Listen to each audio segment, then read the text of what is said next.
It's my pleasure now to introduce FST Department Head, Dr. Lisbeth Goddik.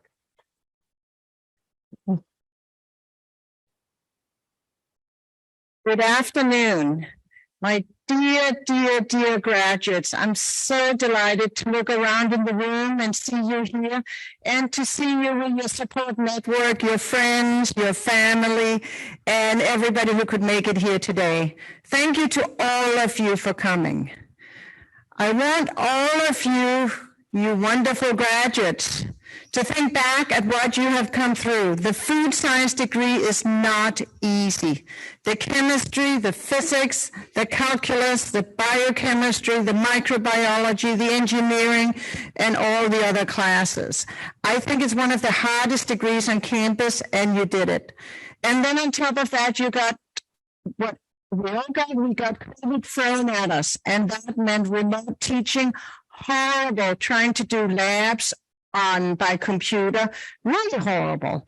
But at least you're lucky you got to get your senior classes here in Weekend Hall, and I'm so happy you got the last labs, those of you who are brewing and winemaking. Some of you who came back and did the dairy as well. That was awesome. So I'm glad that we could meet here today and be together this one last time. I am not going to give you any words of wisdom because we have a graduation speaker to do that. And I'm really honored to introduce our graduation speaker. This is not just anybody. I'm introducing the leading voice for sustainable food and ag systems in Oregon. And I have a little bio, if I read it now, with glasses.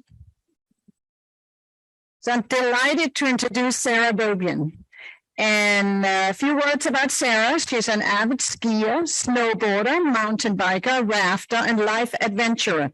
Sarah has grown up in the outdoors. She also enjoys exploring the local Oregon food scene, cooking, pickleball, traveling, and spending time with the family. Prior to joining Cliff Bar as Senior Director for Sustainability Impact, Sarah served as the Managing Director for Qantas, a global science-based consultancy providing leadership, mentoring, and guidance to deliver sustainability strategies. Before Qantas, she spent 12 years as a sustainability lead at food and beverage CPG companies, working at the intersection of food, farming, and policy. She serves on the board of directors for Oregon Agricultural Trust and Smart Reading and the advisory committee for OSU Food Science and Technology. Us. Thank you, Sarah. And Sarah believes that to address sustainability challenges in a rapidly changing world, we need to enable people's potential, innovate, and solve problems together. So I'm really honored to introduce Sarah, and thank you so much for coming here on a busy Friday afternoon.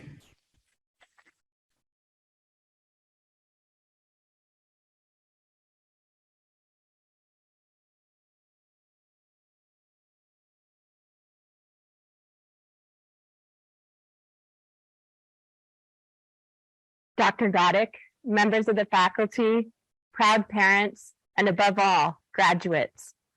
The first thing I'd like to say is thank you. Oregon State University has given me an extraordinary honor to be here today with you on such a special occasion. Delivering a commencement speech is a great responsibility. In the weeks leading up to this, I felt almost as great a responsibility as when I was getting ready to graduate. I've racked my mind and my heart for what I'd like to say today.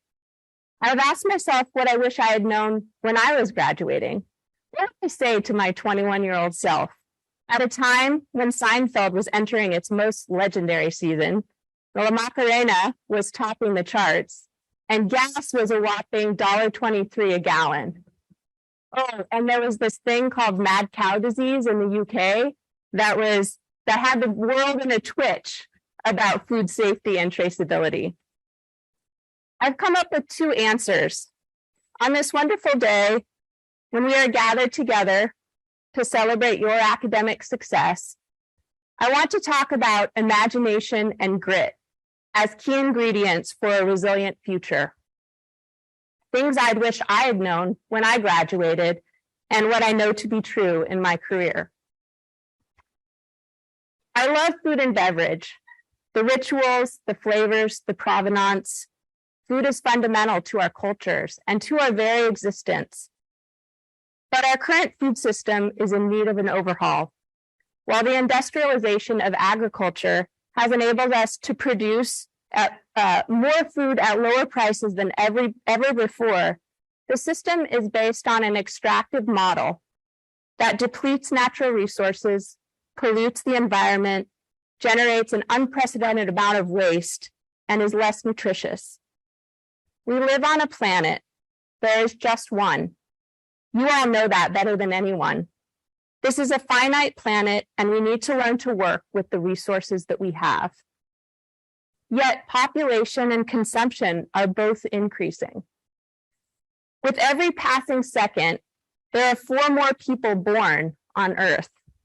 By the time you all reach your 30s, we will have 9, maybe even 10 billion people on Earth. We need to redesign the food system to not just have neutral impact, but to have positive social and ecological impact. With resilient food systems, humans and the ecosystems they steward should be so strongly coupled that they should be thought of as one intricate, interrelated system.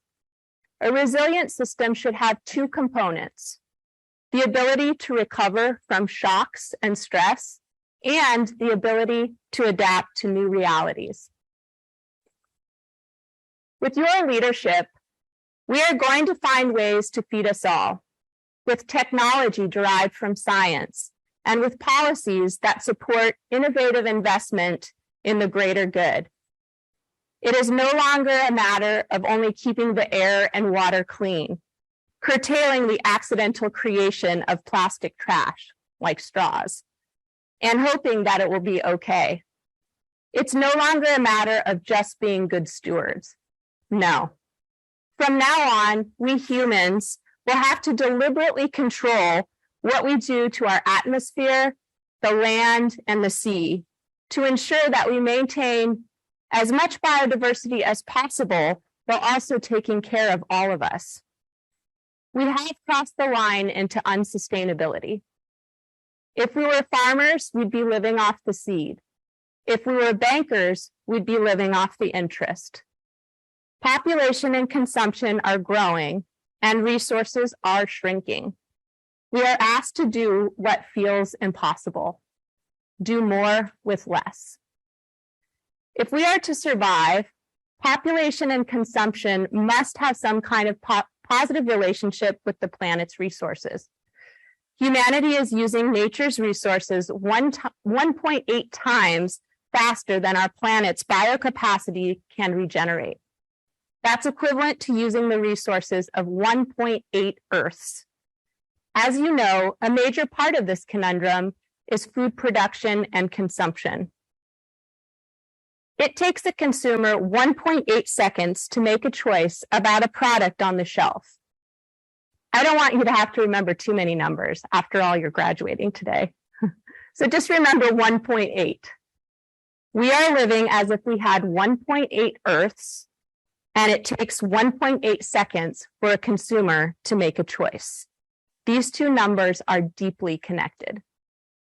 Given the complexity of our food system, the environmental and economic and social impact of what we eat, there is a lot for consumers to evaluate in 1.8 seconds. From a greenhouse gas perspective, are figs grown in Turkey and shipped to the US less impactful than figs grown in the Central Valley? Is a bad beef lot operation better or worse for biodiversity than a poorly managed grazing situation? Do organic oats actually use less chemicals than conventional oats? In every single case, the answer is, it depends.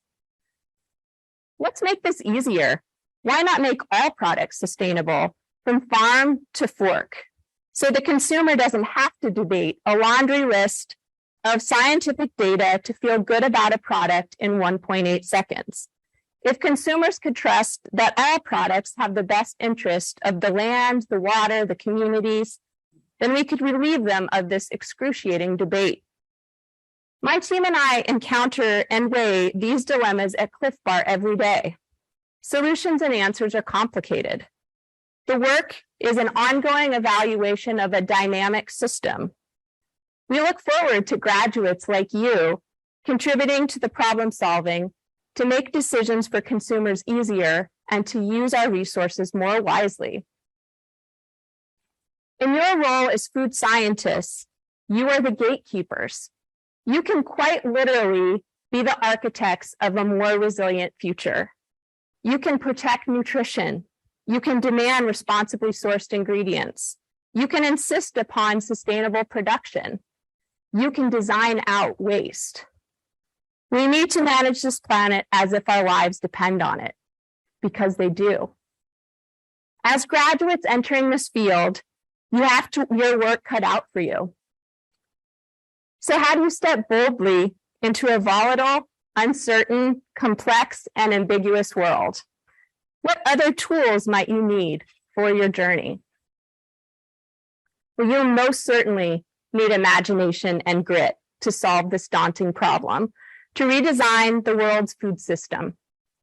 When I say imagination, I mean the uniquely human capacity to envision that which is not. Somewhere between our perception and our understanding is the mind's ability to be creative and resourceful. In other words, our ability to confront and deal with a problem using a mental image never wholly perceived in reality. Imagination is the fountain of all invention and innovation. At OSU, you have gained tremendous knowledge and you have tested your understanding. Now, you must be brave and imagine a way, of doing things that doesn't yet exist. You must imagine our way out of this predicament we're in of using 1.8 Earth's resources. And you will be in good company, joining a group of engaged food experts committed to facing these challenges every day. Einstein said, imagination is more important than knowledge. Any knowledge we have came from something we previously imagined. When starting out on your career, you may not know what you were doing. I certainly didn't. Out of undergrad, I was a high school English teacher, then an investment consulting marketer, then a copywriter before I landed in food. People who know what they're doing know the rules, and they know that what is impossible and what is possible. The rules on what is possible and impossible were made by people who had not tested the bounds of the possible by going beyond them. If you don't know it's impossible, it's much easier to do. Don't be discouraged by the naysayers, and don't let entropy reign supreme. Use your imagination and imagine the impossible. And you will also need grit to make your wildest imaginings become a reality. When I say grit, I mean perseverance plus passion. By passion, I do not mean an intense emotion or fireworks, but sustained, enduring devotion. Your compass, in other words. Grit is more stamina than intensity. Stamina means sticking with the project even when it gets hard.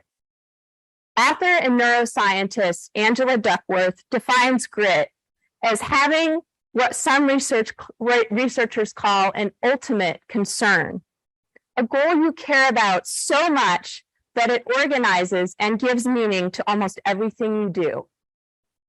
And grit is holding steadfast to that goal.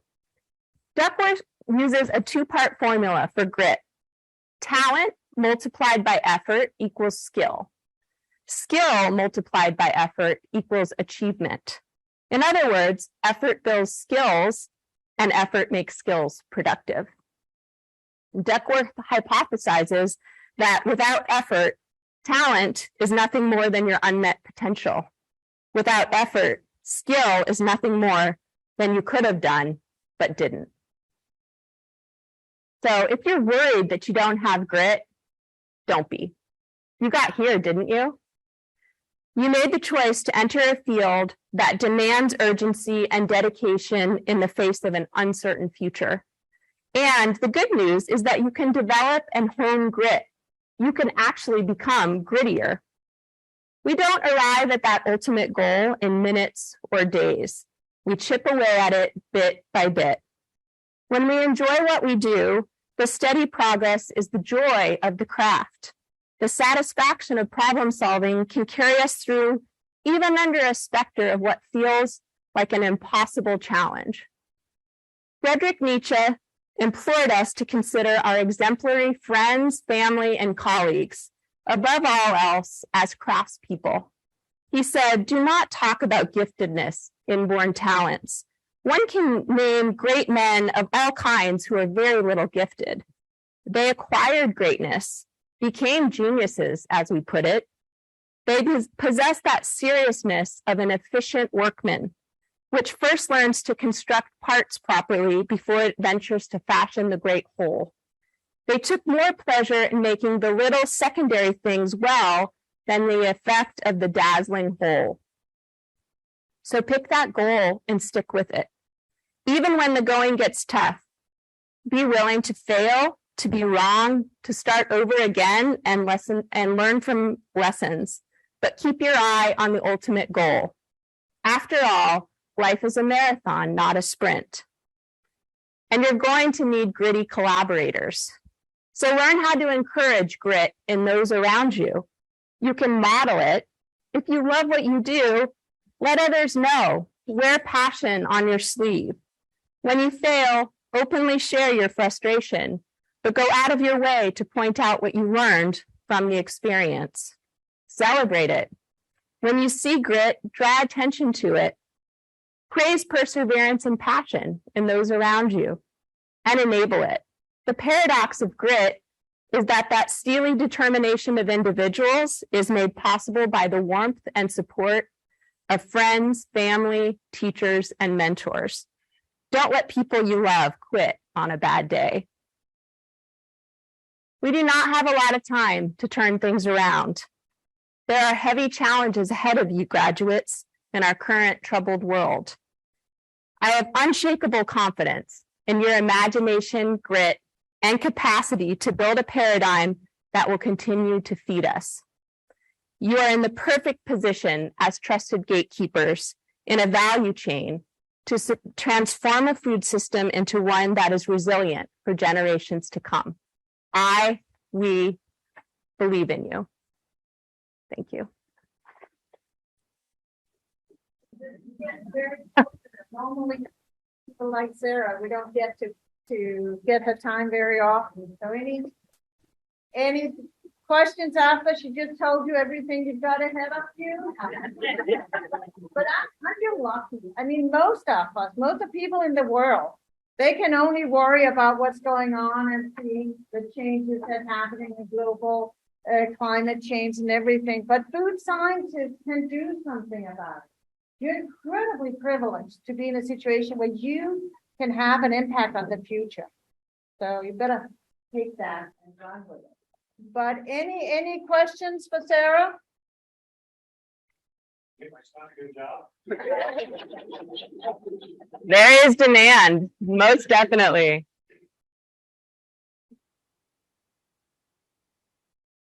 Sarah, where would you direct people to look to find companies that are embracing these principles?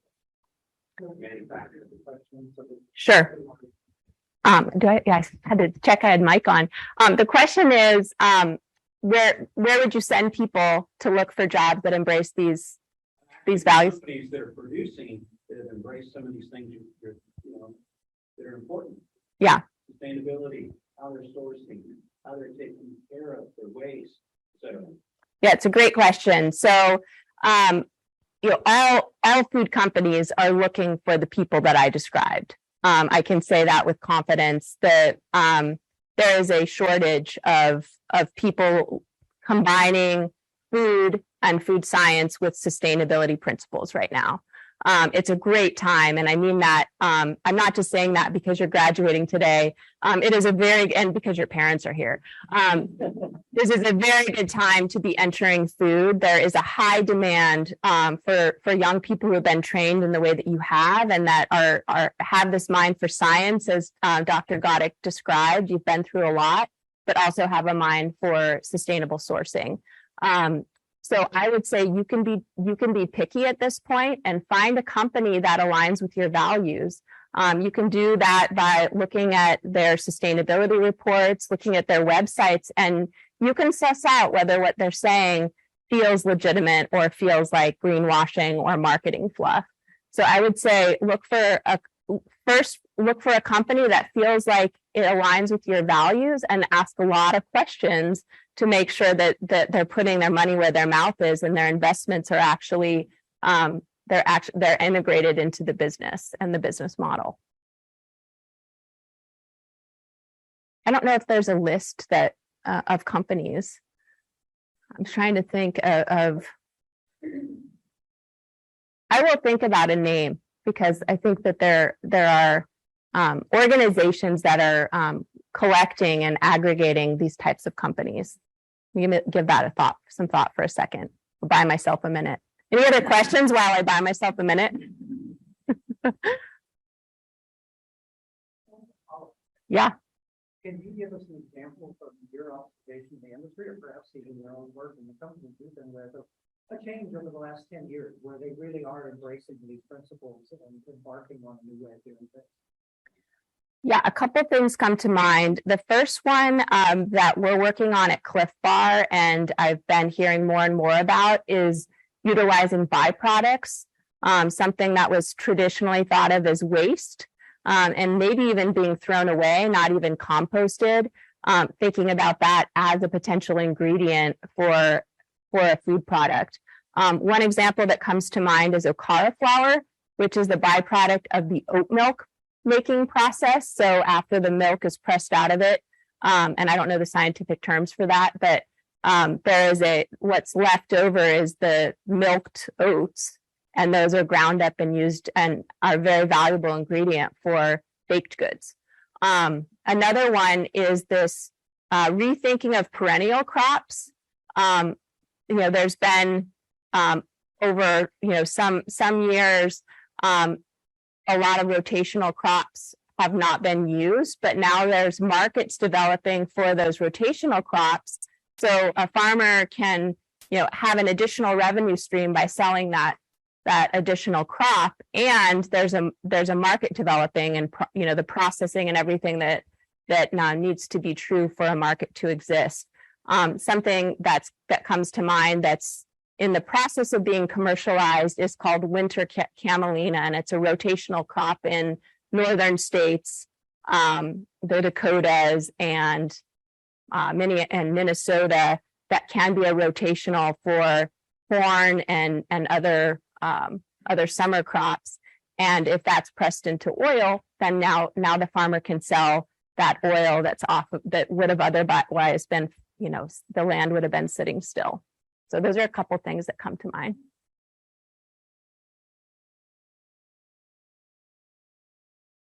Any other questions? Great. Well, thank you so much, Sarah. Yeah, I haven't thought of the name, but okay.